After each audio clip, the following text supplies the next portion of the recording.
Good morning, everybody. It is 3:45 a.m. here in Illinois, or I'm in Missouri right now. So, who's awake tonight? Let's have a little conversation. How's everybody doing, and who's awake? So, give me a type if you're awake right now. I am wide awake, and I am driving. I had to go do some work, which I enjoy doing. Anyway. So what's everybody up to tonight? Probably sleeping, right? I guess I'm the only night person in the world these days. Anyway, that's okay. So, anyway, today is, what is it? Oh yeah, today's the last day of April. Last day of April. I didn't plan on doing that. I decided to go live just to see if anybody's awake and if anybody's online. And it's funny because gas where I'm at right now is $1.25. Jeez. Can you believe it? And in some areas it's 99 cents right now. That is crazy. Anyway, I haven't seen that since I was a kid. Hey Larry, how you doing, buddy? How's it going? Why are you up so early, Larry? I'm an insomniac. I got an excuse. I drive. But Larry, why are you up so early, my friend? I hope you're well. Hope everything's going good with you. Hope everything is going outstanding, Larry. Like I said, doesn't have really anything to talk about today. I just want to get on here. I know later on tonight, meaning Thursday night, we're going to bring on a couple people that have PTSD. And we are going to, they're willing to talk about their PTSD issues and stuff like that from having it as they got out of the military, and what it's like having it, and then what it's like having it during the coronavirus up to current day. And we're hoping that their stories can help for a few other people. So they'll be live with Longhorn, Vern Davis, and I tonight. I think we're going to be doing that around 8 o'clock tonight. So we're going to do that at 8 o'clock tonight. Sorry, everybody. Like I said, the signals are not always great in Missouri. And hopefully we can help a few people all day today. Like I said, I know that there's people that stay up like me with their being insomniac, but PTSD is a real thing, everybody, and we've kind of gotten away from it a little bit with everything going on. But we want to make sure that not just military, but people in general that have PTSD, depression, we want them to know that they matter and they're important. You know, it doesn't matter day or night. People need to know that they're important and they matter. I know there's a lot of truckers on the road tonight. I think they slept and they like to drive at nighttime to get to their destination in the morning. We want to make sure they're all okay and they're all doing good. You know, if you're just joining us, make sure to drop a line in the comments so I know you're here and I can say hi to you. So, what would we like to talk about tonight? So, what's going on with the... Alright. Sorry about that. I know a lot of people... We're trying to question a couple of my feeds today, like I put on there. I didn't want a political post, but I wanted to say something to the politicians without being political. You see, almost every day, all year long, for years, I made it very clear that our military, that volunteer to be our military, they're heroes. That our police officers and firefighters, these are heroes. You know, they volunteer to do a good job. Okay, they volunteer themselves and their time. If a firefighter wants to be a firefighter, they know that they have life-saving skills. They have to run into burning buildings to save people. They know that their skills are needed and they put other people's lives before theirs. Men and women in the military know that they can be called into contact, that people in other countries don't like them. They're always a target, you know, that they have to go where diseases are and famine and war, and, you know, there's always that possibility that they won't come back home. Police officers know that if there's criminals doing criminal activities, they need to take action. They can't just take a day off and say, you know what, I'm not going to arrest them today. You know, doctors, you know, if they are a doctor, whether or not they're active or whether or not they're on duty, if they see somebody dying of a heart attack or they see somebody choking or, you know, no matter what it is, they're required to take action, right? That's their job. They knew what they had to do when they became a doctor, when they became and they got those skill levels, right? Same goes for teachers. Same goes for all the people that get their jobs voluntarily. Now, what does this have to do with the post I put out there earlier? Presidency, Senate, the House, the judicial committees, all these politicians asked us and begged us to give them a shot at being our politicians. When they become our politicians, they get a better healthcare system than we do, even though they're not supposed to, but they do. They have their separate healthcare system. They get paid top dollar. They get paid the rest of their life. They have medical for the rest of their life, for whether it's 4 years or spending a lifetime as our congressman or as our House, as the Senate, as our president. For the rest of their life, they're going to be taken care of from here on out once they get in. However, they know the risks involved. They know what they do is crucial.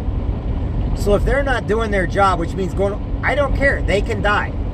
Meaning, if they're there, if they get to, that's fine. They knew the risk becoming a politician. They don't have the luxury of staying home. And by them staying home, I'm sorry, but I hope somebody sues them. I hope somebody sues every Republican, every Democrat, every Green Party, and every left wing that refuses to be in Washington. They get paid the big bucks. They get all the extra benefits. And they get our votes because we expect them to be there when the country is shut down. They don't care if it's virus or not. Just like priests. Priests can't stay in. If you believe in God that much, then get out there and be around your flock. The reason why it bothers me is because why are we electing them if they cannot go do the hard stuff? If men and women in the military put their lives on the line every day because they want some free college and they want to get a paycheck that's basically pennies, okay, when police officers get paid very little, yet they put their lives on the line 24 hours a day, 7 days a week, no matter what the situation is, when our health professionals volunteer to go in and be, the nurses and the doctors that are heroes. Why do we call them heroes? Because they're there when nobody else is. When their families are sick at home, they still come to work. Okay? And I can keep going on. Why is it that our politicians can't do it?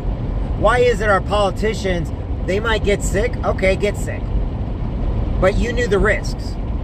And I'm sorry, but part of the risk is knowing that you have to do things because you're a crucial part of our economy. You're the reason why we can open back up the country. You guys are the reason that people voted for you and you can't be there. Well, here's what I say to you.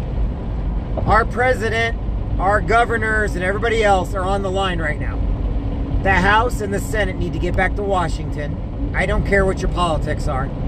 And they need to get back to work. And they need to work in this coronavirus. Because you know what? When they put us in wars, because we're volunteering to be part of the military. And if we don't, once we volunteer and we don't go, you know what happens? We go to jail. You know what happens when they pay us and we don't do our job? We get sued and we go to jail, or they come and they take all of our money from us. What happens if a doctor doesn't do their job? They can be sued if they get found out that they're a doctor and they didn't do anything to help. Our politicians right now need to get back to work. I don't care what their political affiliation is. If they're not in Washington, we should never vote for them ever again. Because if we can put men and women in the military who volunteer in harm's way because they need a war to fight or because we need a policing action, then our politicians can sure as heck be in Washington during the coronavirus. If they get it, good. I don't care if they get it or not. The fact is, it shouldn't matter. They knew the risks becoming. They wanted our votes and they got it. I didn't vote for them, and we're not paying them extras. We're not giving them these luxury vacations and all this other stuff. Guess what? Politicians need to be heroes too. Get your butts back to work. I don't care if you're Republican. I don't care if you're a Democrat. I don't care if you're Green Party, a Libertarian Party. Get back to work. And you know what? And all these people that want, now you can't defend them. They knew the risk going in. They took the money. They accepted the contract to be the politician. Now they need to get back to Washington, or we need to sue them and we need to take their money back from them and tell them they don't get a dime from us and they don't get all the benefits, because if they're only going there to say they're there and they don't do anything about it, then they're not representing us as the American people in each one of our states and our districts. That's why I put that on there. It's not political. It's common sense. Get back to work. Take care of the American people. Open back up our states. Okay, if they're not ready to be opened up, at least do things to help get the health profession money that they need in order to find the vaccinations and cures. But this is your job. And if you can't go back to Washington, then I say we have special elections, and anybody that doesn't go back to Washington, they're voted out, and we make sure that we strip them of all their benefits and they get nothing because they failed the American people by not being in Washington. I already think the Illinois governor failed the Illinois people because they won't even go to Springfield, our state capital, and live there. They have to be in Chicago. So Illinois' governor's already failed them. Now, that's why I put that on there earlier today. I'm blaming all of them. And I don't have any conspiracies or anything like that, but why are we can't open up the economy without having our politicians speak for us on our behalf, and they need to be in Washington to do it. Not on the computer, not on the phone. They need to get back to Washington, and they need to stay there until the job is done. It's a job. You know, in the military, when we have a job to do, we don't come home until our mission's complete. You don't just stop in the middle of a mission and say, oh, sorry guys, somebody's getting the flu, gotta go. Nope, you carry out the mission. If a cop can't stop in the middle of arresting somebody committing a crime, a doctor can't stop in the middle of giving chest compressions because he's trying to save somebody that's having a heart attack just because they just need to stop. It doesn't matter. They knew the risks. Get back to Washington. All right, that's my negativity for today. And I say that in a positive way because, like I said, they need to treat us the way we give them these benefits. We gave them this luxury, which we didn't really want to do, but we gave it to them in order for them to be our voice, and they're not doing that.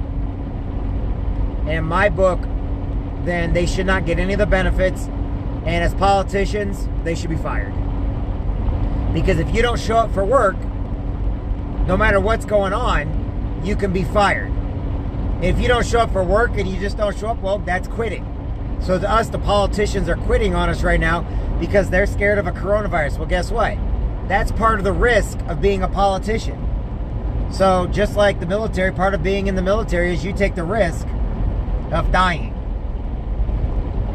Okay? Just as a police officer, you take the risk of getting shot and killed while on duty. Just like being a firefighter, you take the risk of saving people's life at the risk of your own life.